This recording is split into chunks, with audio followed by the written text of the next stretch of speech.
पंकज उद्धास की love story. प्यार के बीच धर्म की दीवार कैसे हटी? राज कपूर की आंखों में आंसू क्यों आए थे?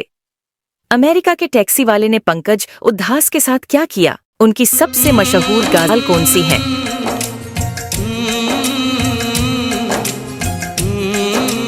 इन सभी सवालों के जवाब जरूर मिलेंगे। इस वीडियो को एंड तक जरूर देखें और लाइक सब्सक्राइब करना मत भूलें, क्योंकि हम आपके लिए लाते हैं शानदार स्टोरीज। तो चलिए सबसे पहले उनकी सबसे मशहूर गजलों के बारे में जान लेते हैं।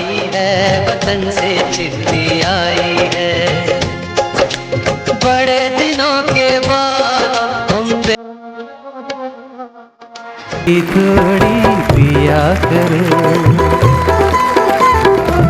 पियो लेकिन रखो हिसाब के, थोड़ी थोड़ी पिया करो के, थोड़ी थोड़ी पिया कर। निकलो ना बेनकाब, जमाना खराब है, से मिलकर रोना अच्छा लगता है।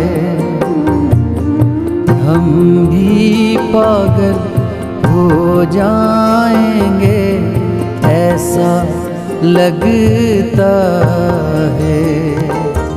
और आहिस्ता कीजिए बातें, धड़कने कोई सुन रहा होगा। और करीब होते हैं वो बड़े खुश नसीब होते हैं, आप जिनके करीब होते हैं। ना कजरे की धार, ना मोतियों के हार, ना कोई किया सिंगार, फिर भी कितनी सुंदर गहना तू। ताजगी फूलों की क्या सादगी का कहना,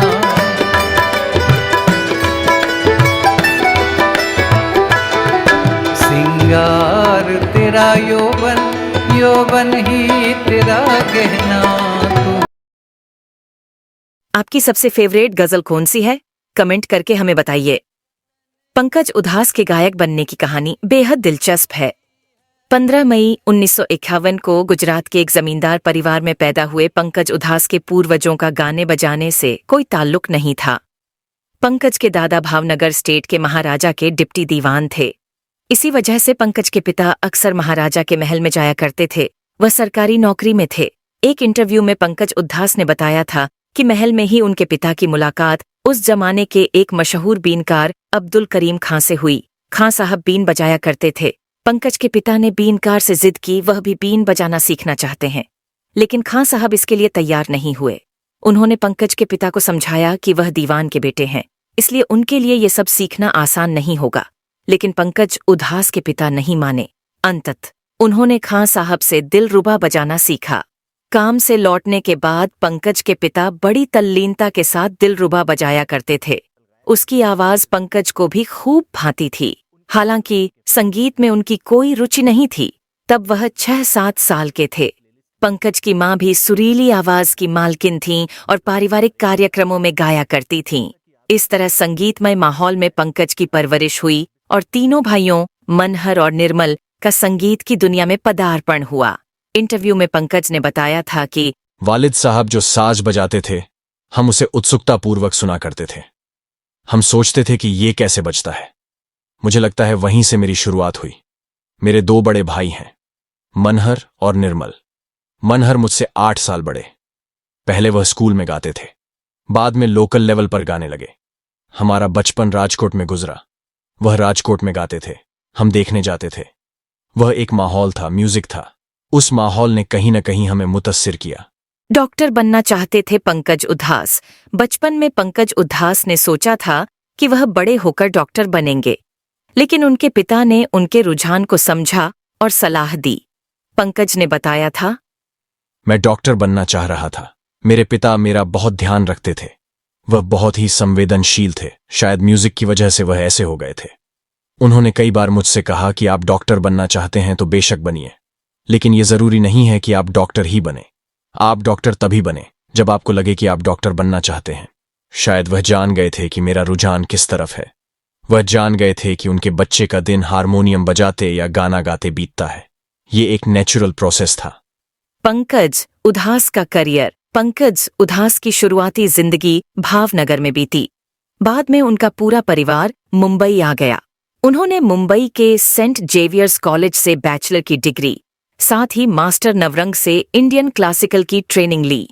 तीनों भाइयों में सबसे छोटे पंकज ने गुलाम कादर खान से 13 साल की उम्र में संगीत सीखना शुरू किया। बाद में मुंबई में मास्टर नवरंग के शागिर्द बने। तभी उन्हें पता चला कि बड़े भैया मनहर एक मौलवी से उर्दू सीख रहे हैं। दरअसल उन्हें कल्याण जी ने उर्दू सीखने की सलाह दी थी। यह जानने के बाद पंकज ने भी मौलवी साहब से उर्दू सिखाने की विनती की। उनसे तालीम पाते हुए पंकज कविता और शायरी की दुनिया में दाखिल हुए। उन्होंने मीर, उमर खय्याम और मिर्जा गालिब को पढ़ा समझा। पंकज उधास को बॉलीवुड में पहला ब्रेक 1971 में ही मिल गया था। तब उन्हें कामना फिल्म में गाने का मौका मिला था। वफा का याद होगा समय वही बर्बाद होगा सबक जिस। लेकिन फिर दूसरा मौका पाने के लिए काफी पापड़ बेलने पड़े। पंकज उधास ने समझ लिया कि बॉलीवुड की गला काट प्रतियोगिता में उन जैसे नए खिलाड़ी का टिकना आसान नहीं है। ये बात उन्हें 2 साल के भीतर ही समझ आ गई थी।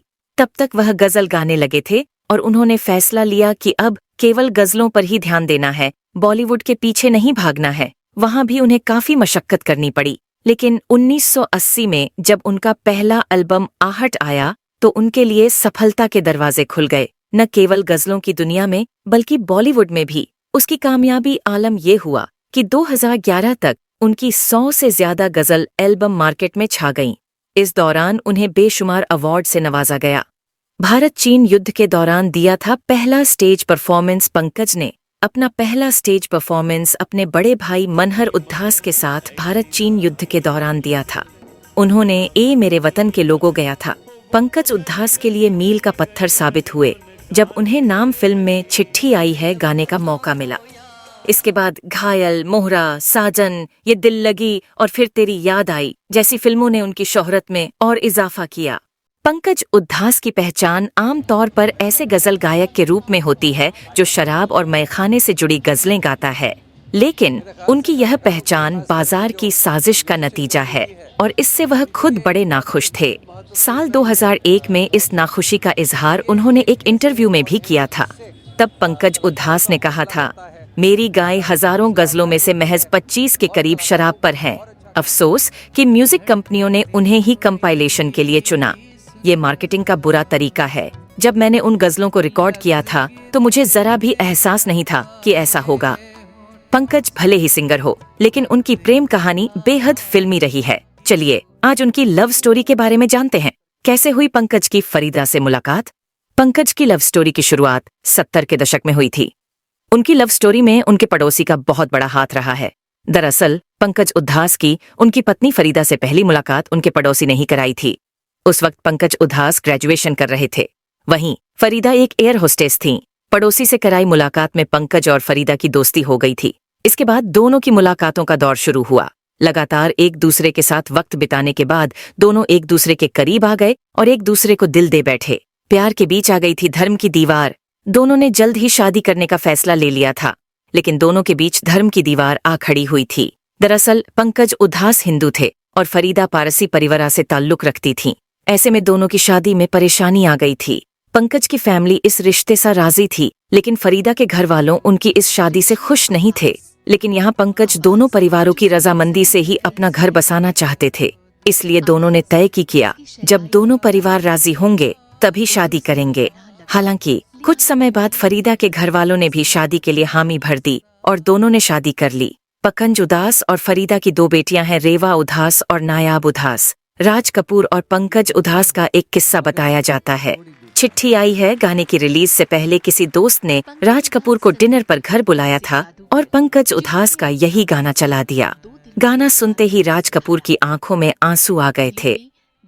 अमेरिका में एक कॉन्सर्ट के दौरान जब पंकज उधास अपनी परफॉर्मेंस के लिए लेट हो रहे थे तो उन्होंने टैक्सी वाले से गाड़ी तेज चलाने को कहा। जवाब में उसने उन्हीं के गजल की चंद लाइनें दोहरा दी, जरा आहिस्ता चल।